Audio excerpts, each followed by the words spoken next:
Beata Ana Catarina Emmerich foi uma religiosa alemã da Ordem das Agostinianas e viveu entre os anos de 1774 a 1824.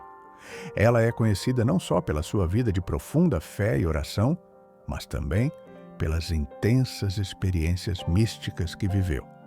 Em 2004, foi oficialmente beatificada pela Igreja. Durante sua vida, ela recebeu visões muito vívidas sobre a vida, e principalmente sobre a paixão de nosso Senhor Jesus Cristo.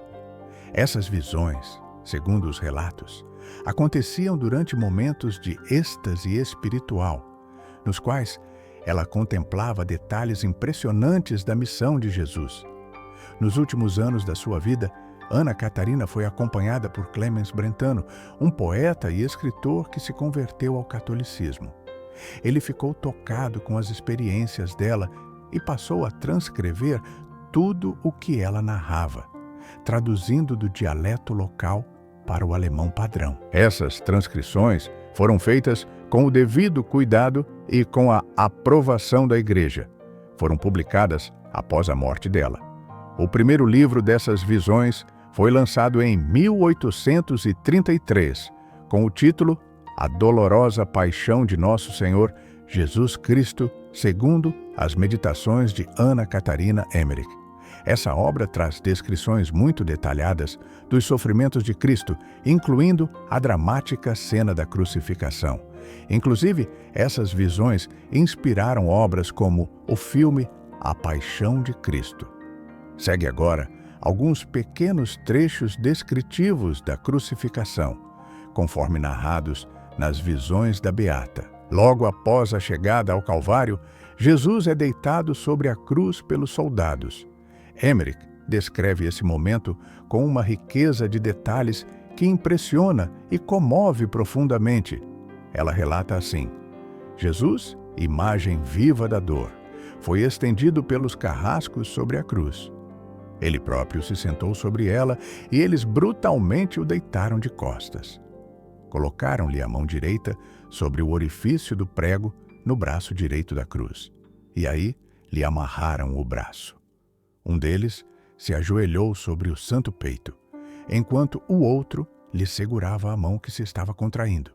E um terceiro colocou o cravo grosso e comprido, com a ponta limada, sobre essa mão cheia de bênção, e cravou-o nela com violentas pancadas de um martelo de ferro. Doces e claros gemidos ouviram-se da boca do Senhor. O sangue sagrado salpicou os braços dos carrascos. Rasgaram-lhe os tendões da mão, os quais foram arrastados com o prego triangular para dentro do estreito orifício. Contei as marteladas, mas esqueci na minha dor. Depois de pregarem a mão direita, os carrascos se depararam com um problema técnico. A mão esquerda de Jesus não alcançava o furo preparado na madeira. Emmerich narra com precisão. Eles então amarraram uma corda ao seu braço esquerdo e puxaram violentamente, deslocando totalmente seus ombros e articulações, para esticá-lo até o lugar do segundo prego. A descrição é quase difícil de ouvir e ainda mais difícil de imaginar. Ela continua dizendo que essa atração cruel fez com que os ombros, violentamente distendidos, formassem grandes cavidades axilares. Ou seja, os ombros ficaram tão deslocados, tão abertos, que criaram buracos visíveis debaixo dos braços. Um nível de sofrimento físico absolutamente inimaginável.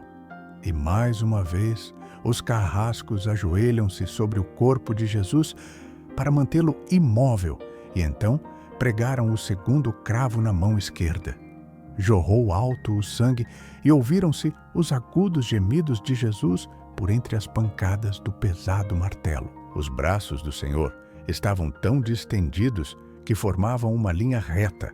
Esse detalhe final, os braços formando uma linha reta, pode parecer técnico à primeira vista, mas tem um significado profundo. Mostra que o corpo de Jesus foi esticado de tal forma, sob tamanha tensão, que seus braços já nem repousavam mais sobre a madeira. Ele estava suspenso, sustentado pelo peso da dor e do amor. Chegamos agora ao momento mais intenso do suplício, a fixação dos pés de Jesus na cruz. Emmerich relata que havia um pequeno suporte de madeira na parte inferior da cruz que serviria para apoiar os pés do Senhor. No entanto, devido à posição dos furos feitos com antecedência, os pés de Jesus não alcançavam o suporte quando ele foi esticado sobre a cruz. Diante disso, os carrascos ataram uma corda à perna direita de Jesus e a puxaram com força, até que o pé encostasse na madeira, amarrando-o firmemente ali. Em seguida, fizeram o mesmo com a perna esquerda, colocando o pé esquerdo sobre o direito. Como os dois pés ainda não estavam perfeitamente alinhados com o local do prego, primeiro perfuraram o pé esquerdo com um prego menor, apenas para fixá-lo parcialmente. Só depois trouxeram um grande cravo de ferro, que Emmerich descreve como o mais horrível de todos.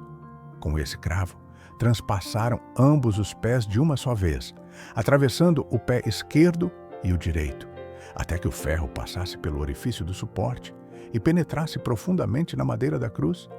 A beata descreve que os ossos estalaram sob os golpes do martelo. E então, testemunha: este momento foi o mais doloroso de todos, por causa da distensão de todo o corpo. Contei 36 golpes de martelo no meio dos gemidos claros e penetrantes do pobre Salvador. As vozes em redor, que proferiam insultos e maldições, pareciam-me sombrias e sinistras. Esse momento das visões de Emmerich destaca que pregar os pés de Jesus foi, para ela, o auge da dor, justamente porque exigiu que seu corpo fosse esticado por completo, de maneira antinatural. Depois que Jesus foi completamente fixado, seu corpo permaneceu preso e contorcido pela posição em que se encontrava. Então, os algozes ergueram a cruz e a colocaram na cova escavada no chão para recebê-la. Emmerich relata que, no momento em que a cruz foi levantada e caiu com força na fenda da rocha, houve um minuto de silêncio absoluto, como se toda a criação tivesse ficado em suspenso. Segundo ela, até o inferno sentiu o impacto do lenho batendo contra a rocha, enquanto, naquele mesmo instante, as almas dos justos que aguardavam a redenção foram invadidas por uma esperança profunda. Logo em seguida, de Jerusalém, ouve-se o som das trombetas vindas do templo, marcando o início do sacrifício pascal. Um momento da liturgia judaica que coincidia providencialmente com a crucificação de Jesus. A própria Emmerich anota a hora aproximada desse evento. Observando a posição do sol, ela indica que seria por volta de 12:15, quando a cruz foi erguida. Esse sincronismo entre a imolação do Cordeiro Pascal no templo e a crucificação de Cristo é fortemente enfatizado em suas visões. Emmerich sublinha essa correspondência como um sinal do caráter sacrificial e redentor da morte de Jesus. Após horas de sofrimento, Jesus então levantou os olhos ao céu, deu um grito forte e disse: "Tudo está consumado." Depois, com indescritível ternura e poder, exclamou: "Pai, em tuas mãos entrego o meu espírito." E inclinou a cabeça. Estava morto. Madalena gritou ao ver Jesus inclinar a cabeça e morrer, e depois tombou ao chão sem forças.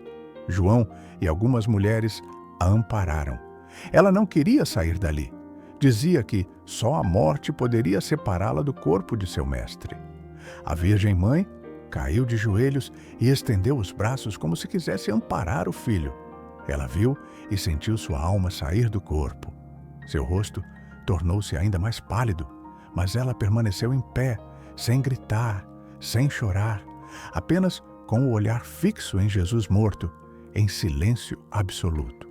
João a sustentava com as mãos. Emmerich cita: "Ao morrer, Jesus viu uma grande luz sair dele e penetrar a terra. Um abalo sacudiu o Monte Calvário. Rachaduras abriram-se nas pedras e a terra escureceu repentinamente. Vi o Espírito de Jesus descer ao limbo para anunciar a salvação aos justos que aguardavam. Um dos pontos que mais chamam a atenção nas visões de Ana Catarina Emmerich é como ela liga a crucificação de Jesus com imagens do Antigo Testamento. Quando a cruz é levantada no Calvário, Emmerich compara essa cena à árvore da vida no paraíso. Ela diz que, no momento em que a cruz foi plantada no chão, 4 rios de graça jorraram das chagas de Jesus sobre a terra, como se estivessem renovando tudo. Para ela, aquilo foi o começo de um novo jardim do Éden, mas agora com a humanidade redimida por Jesus, o novo Adão. Essa imagem faz referência ao livro do Gênesis, onde aparecem a árvore da vida e os 4 rios que irrigavam o jardim. Emmerich entende que Jesus, ao se entregar na cruz, traz uma vida nova para todos nós. Ela também fala sobre outro momento muito simbólico, quando Jesus é levantado na cruz. No mesmo instante, os sacerdotes no templo tocam as trombetas para anunciar o início do sacrifício pascal. Emmerich vê isso como um sinal claro. Jesus é o verdadeiro Cordeiro Pascal. E tudo aquilo que os antigos ritos simbolizavam agora se realiza de forma completa com ele. Ela conta ainda que, nesse momento, algumas pessoas que estavam lá se lembraram das palavras de São João Batista: "Eis o Cordeiro de Deus", ao olharem para Jesus na cruz. Essa parte das visões mostra como a morte de Cristo está ligada ao que Deus já vinha anunciando desde o início e como tudo se cumpre naquele momento. A antiga aliança se encontra com a nova e Jesus realiza de vez a obra da salvação. As visões de Emmerich também mostram com muita força a presença de Maria Santíssima no Calvário. Ela aparece aos pés da cruz, unida ao sofrimento do Filho, sofrendo com ele. Emmerich descreve que Maria sentia em seu próprio coração todas as dores que Jesus estava passando. Nessa visão, Maria é mostrada como a nova Eva, ao lado do novo Adão que é Cristo. Essa imagem antecipa títulos que a tradição da Igreja sempre usou para falar de Maria como Nossa Senhora das Dores. É a mesma ideia que aparece no Evangelho de São Lucas, quando Simeão profetiza: "Uma espada traspassará tua alma". Emmerich reforça essa realidade em suas visões, mostrando uma mãe que não foge do sofrimento, mas que permanece firme junto da cruz, entregando-se com amor e dor ao lado de Jesus, para a salvação do mundo. Em suas visões, a crucificação de Jesus não acontece só no plano visível, diante das pessoas que estavam ali. Ela diz que também viu o que acontecia no plano espiritual, no invisível, como se o Calvário fosse o cenário de uma batalha entre o céu e o inferno. Segundo ela, durante a crucificação, ela enxergava demônios horrendos ao redor da cena. Eles se alegravam perversamente com a dor de Jesus e insuflavam crueldade nos carrascos, aumentando a violência e o desprezo. Ao mesmo tempo, ela via anjos chorando sobre Jesus crucificado, como se o céu estivesse em luto diante do que estava acontecendo. Eles não estavam parados, mas acompanhando o sofrimento do Senhor com compaixão profunda. Essas visões nos mostram de maneira muito tocante e detalhada o que Jesus viveu na cruz.